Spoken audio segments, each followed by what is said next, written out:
Hey, what's up guys? This is Anthony from Anthony's Customs, and for this review, we are looking at the Marvel Legends Hasbro Pulse exclusive Spider-Man No Way Home 3-pack, which was $90 plus tax and shipping. Let's just be generous and say these are $30 figures from Hasbro in their Marvel Legends line. And when I first opened this package, I thought to myself, hey, Hasbro did a pretty good job. These are pretty impressive in a lot of ways. And then as I looked at the figures a little bit closer, I started to realize that Hasbro really just did what Hasbro does more than they didn't. So there's a lot to talk about here. 3 figures. I'm going to try to get it all done fairly succinctly so you don't have to sit here in front of your TV or phone or whatever for an hour and a half and get some hemorrhoids. But we're going to get through it. There's a lot to talk about. Let's go ahead and get these guys off the stand and take a closer look. Now, before we get into anything else, I'm going to address the issue of accuracy, as that is always an issue with movie figures. They're never exactly right. So I'm not going to fault them even too much for things like that, but there are some things that stand out.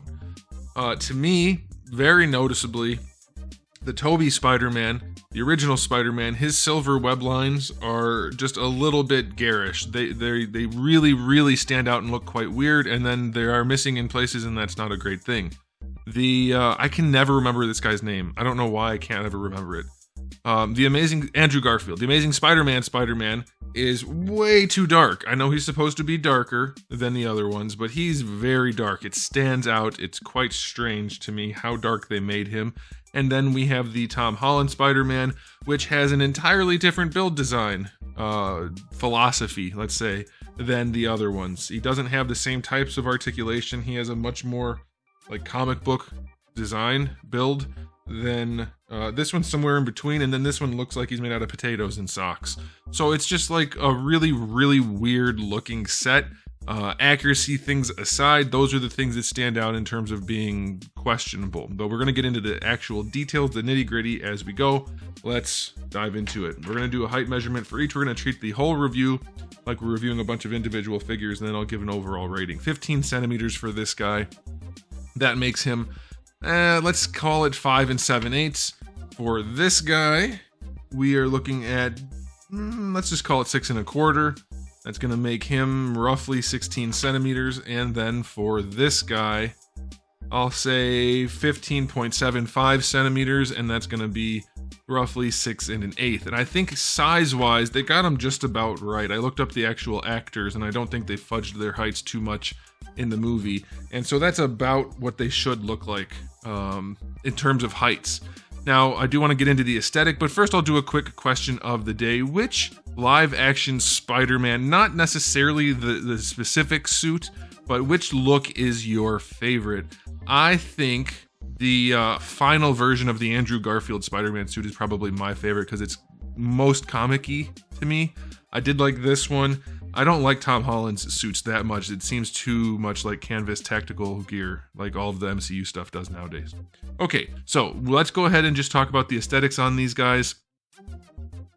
Man, the way Hasbro did the engineering, Tobey looks ridiculous. He doesn't look like the original Spider-Man at all, especially if you look from behind. Look at the shape of his body. He is hippie. He's got a low, saggy ass, narrow, tiny shoulders, non-athletic build completely. Looks like a crappy cosplay. Like, I usually describe Marvel Legends as that, as kind of like a joke to get a point across. This actually looks like a crappy cosplay. How did the Spider-Man figures from when the movie, his original movie came out, how did those look so much better than this one? I don't have one that I can grab handily, but I do have the review up there that you can see. This figure looks like crap compared to those. His body is just horrible. And we'll get into the articulation later. But from a strictly aesthetic standpoint, this figure is not good. It does not look good. All right, let's go ahead and talk about this one, which I think is probably a lot better than Tobey. It's still weird, and I'll get to why this one in particular, well, why they're all weird in a second, but this one looks better. You'll notice his shoulders are much bigger, still kind of low. He's got a very round torso. This guy's very flat and doesn't have really any shape to him at all. This guy has a little bit more of a chest protrusion. You can see this guy has a much more organic look to him. Looks a lot more like a comic drawing of Spider-Man and a real human than this manages to look like either of those things. Head shapes are wildly different, and I know they are different humans underneath the masks, but I don't think either of these accurately represent the Spider-Mans that they are supposed to. They're close, but they're both kind of weird looking. And then this one, I think, definitely has a better overall proportioning and whatnot, but I'm not sure this looks very accurate in terms of like the head shape and whatnot either. So they're all kind of weird things. And this guy has totally different design in here. So he's like got the narrower waist and whatnot, but it's very strange. And then just another thing to comment on the inconsistency in the design philosophy. Let's look at the foot shape. All right, so there's Tom Holland's foot. Here's Andrew Garfield's foot. Does that make sense?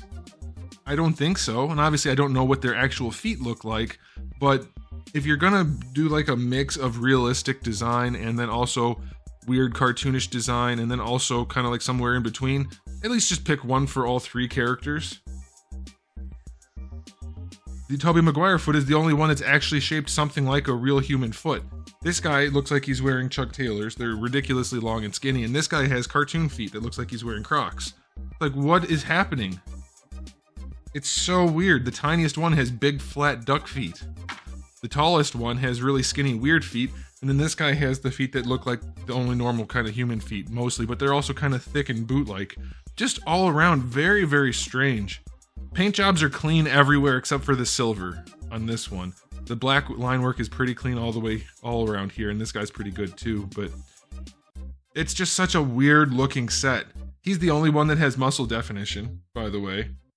The Andrew Garfield one, you can see his quads and his different muscles and things. The Tobey Maguire one really just looks like someone took a tube sock and mashed up some potatoes, stuffed it in there. And then this one just has the canvas panel lining everywhere, so he doesn't look like anything. So it's just like a really, really weird set. Aesthetically, I'll give them each a rating. This one gets a 3. It just looks goofy. All the way around looks bad. Oh, also worth noting, in order to get the spider on his back to line up properly, you can see how it's off kilter, you have to lean him funny. You have to lean him like forward and to the side a little bit to get the spider to line up.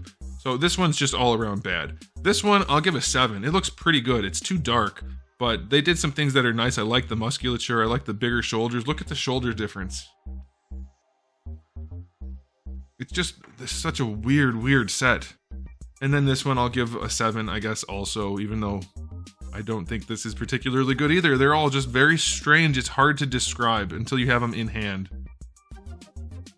If you just look at the ribcage shape on each figure, it's so wildly different, even though they're all humans. It's like whoever sculpted them isn't a human and doesn't know what humans look like. Very strange. Now, as far as accessories go, they each get a set of fist hands, they each get a set of thwipping hands, and they each get a set of relaxed / wall crawling, but mostly just relaxed hands, so you're quite limited in posability there. And then we get 3 clear web accessories, which are the same web accessories we've seen before, only now they're clear. They're not specific to each Spider-Man. It is just 3 of the same thing, and they do still have the triangular handle, which I have yet to be explained to. I can't speak English. Nobody's been able to tell me why they're triangular shaped. It just doesn't make any sense to me at all. So we have no thwip accessories really. We just have these kind of half-assed swinging accessories, which they don't have gripping hands to hold on to. And these have, what are these for? What are they for? We don't have gripping hands for a single Spider-Man, so we can't use a web swing like this. And then they have triangular handles, which it's just weird. So accessory-wise, 3 out of 10. We don't have necessary hands or webbing for these Spider-Man figures, which should be like the penultimate set of Spider-Man figures. They just totally half-assed it because people were going to buy them anyway.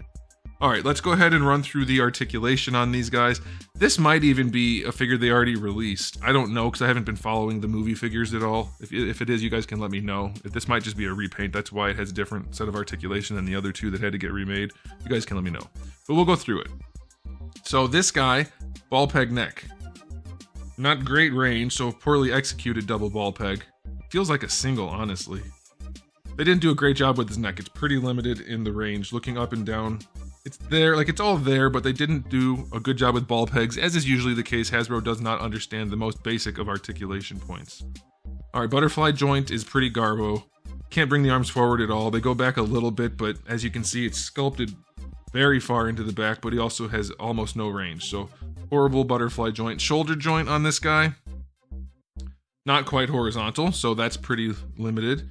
Full rotation, bicep swivel is fine. They're all pinless, by the way, so if that's the only thing you care about, you're going to be thrilled with this set. Elbow joint works nicely, no issues there. Wrists have a swivel and a hinge, that's standard. This guy just has your basic ab crunch that leans back a little bit, doesn't look particularly good or particularly bad. Leans forward nicely, that's fine. The paint and sculpt is continued throughout. The waist twist, classic waist twist. It's very basic articulation. They couldn't get the red paints to match. By the way, his hips stick out quite far. Very big thigh gap, hips are very out to the side. Range, not quite splits, but probably far enough. Bringing the legs forward, a little bit better than horizontal. Going back, you get a little bit, so that's okay. Thigh swivel is fine. Double jointed knees, let's see. Legs are way too long on the lower leg. Lower half is way too big, but the knee joint does work nicely. So proportioning is weird, but articulation's okay. Foot goes back and forward well enough. Nothing impressive, but it's fine. Ankle rocker is fine. So he's a very run-of-the-mill type figure. I'll give him a 7 for Marvel Legends. There's nothing impressive about this articulation. It is going to be just good enough. All right, let's look at Andrew Garfield here. Totally different in some ways. Like the whole torso is just weirdly different across this 3-pack. For his head, he does have double ball pegs as well. Slightly better range than the Tom Holland Spider-Man. Still limited though, way more limited than is necessary. Let me show you what a real toy company can do. Look at the range in that guy's neck. That's not made by Hasbro. What the heck? Hasbro's the best toy company, says all the Marvel Legends fans. Hasbro. This guy's range, significantly less, and he has nothing to limit him. So, very disappointing in that double ball peg. It's better than not having a double ball peg, but just barely because Hasbro can't figure it out. Butterfly joint on this guy, also awful. You can see, can't bring the arms back as far as you should be able to based on the sculpt, and then bringing them forward, you get just basically no range to take them anywhere. So the butterfly's not cut out properly at all. Waste of a joint. Waste of budget, waste of sculpt. It's just not good. You get your full rotation, of course, on your shoulder. Arms better than horizontal. That's good. Even though he has bigger shoulders, you can see how low and weird they are because Hasbro doesn't understand what people look like. It looks like there's just an arm sticking out of the part, like the trunk of his body, rather than being up where it should be. You have to cheat the shoulders up on an action figure so that when you bring the arm out to the side, it doesn't look ridiculous.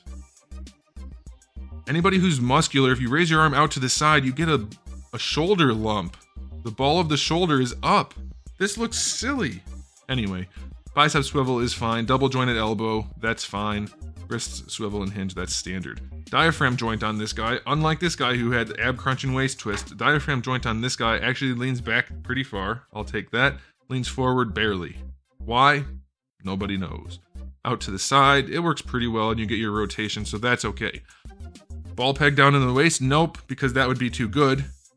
We just get our hinge, which does lean back nicely if you really want that hinge. It leans forward okay, which is still horrible. Like, it's a Spider-Man figure that can't lean forward, so that's no good.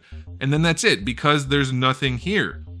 I can show you perfectly why I've been saying since Hasbro started doing this upside down ab crunch and ball peg combo, why this is no good. This guy can lean forward and he can lean back. That's it. He can't lean to the side other than whatever is up here. If you have the joint that can lean to the side, you can lean in any direction you want. This is why a ball peg is better, or at least a waist twist that lets your ab crunch aim in different directions, because that allows the character to lean to the side or at an angle. This guy can only lean forward and then wiggle. That is it. He can't lean in any other direction. Not properly. This joint does whatever the hell you want it to do. And it's only a couple of ball pegs. I've been saying this for years now. Hasbro keeps doubling down on this crap because they've got people believing that having this crazy hinge makes up for it. It doesn't. It's only good for having a crazy hinge. It actually gives you significantly less range in the torso. You can't do anything but wiggle around up here and then have the crazy hinge. So that's not good. As far as this hinge goes, it's a good hinge. I'll give them that. Ball peg's too limited here, and then you get no waist articulation down here. Not good. For the hips, look at that. By the way, let's just go through the hips, I guess. Well, we'll do that after we do Toby. So hips, not full on splits. Probably far enough, but not full on splits. This guy has hinged ball pegs, by the way, which is always a bad idea and totally unnecessary. Again, we'll come back to the hips. Can't kick all the way forward, by the way. Thigh swivel is a thigh swivel. Double jointed knees. Portioning's better, not great, but much better. And the knee works nicely, so that's okay. And then for the ankles, you get a hinge that goes all the way back and all the way forward and an ankle rocker. There is no shin swivel or ball hinge ankles on either of these guys so far. So this guy's articulation, he's also only going to get a 7. Pretty disappointing, nothing impressive. Now, this guy, mashed potatoes. His neck, same type of deal. It's okay. It's better than a hinge, but it's still not very good. It's very much not as good as it could be. Butterfly joint on this guy, like you can tell, just by looking at it, you can see that it's not going to do anything. Like you can't bring the arm forward. Bringing the arm back a little bit, but still basically a worthless butterfly joint. And then there's tiny shoulders.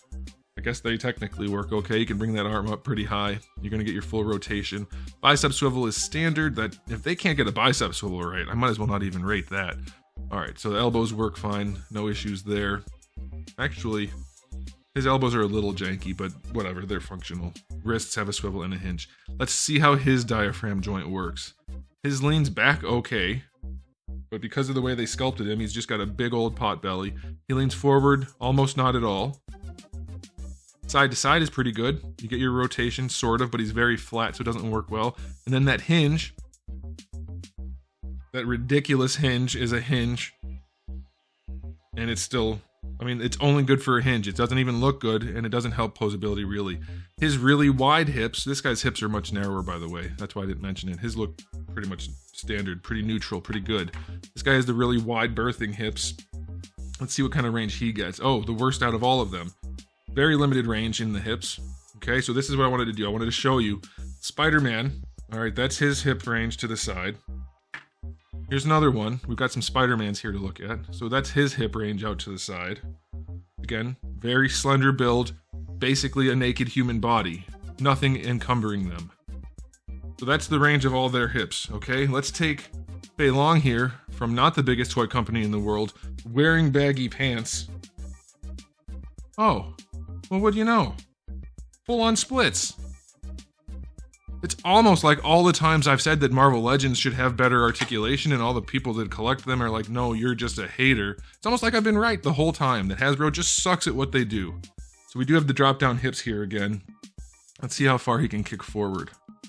Oh, yeah, he can't even get his leg up to horizontal. Okay, so that's that. Bringing the leg back, you can't really do it. Thigh swivel, obviously it's a thigh swivel, that's fine. Double jointed knees. Good enough range. Proportioning still janky, but not horrible on this guy. And then for the ankle range, foot goes all the way back, goes all the way forward, and you get an ankle rocker, but no ball hinge or ankle swivel or anything. So his articulation also pretty crappy. I'm going to give this one only actually a 6 out of 10. He's actually worse than the other ones. So this is basically a masterclass in how to take what should be an easy to make action figure and make it really bad compared to what it should have been.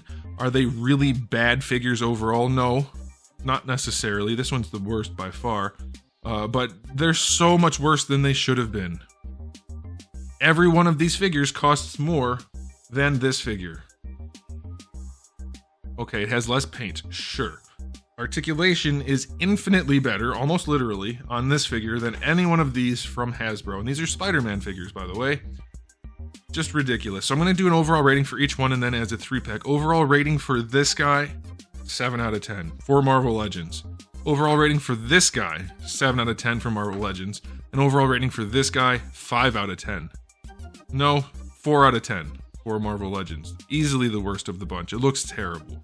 And now I'll rate the 3-pack. As a $90 plus tax and shipping that you have to buy through Hasbro Pulse. Let's rate the 3-pack. It's not worth buying unless you have some kind of thing for Spider-Man or Hasbro. They're not very good figures. They're just simply not. This one's the best of the bunch, in some personally, but objectively they're all about the same, except for this one being terrible. So I'm going to rate this 3-pack as 5 out of 10. These figures are not $30 figures.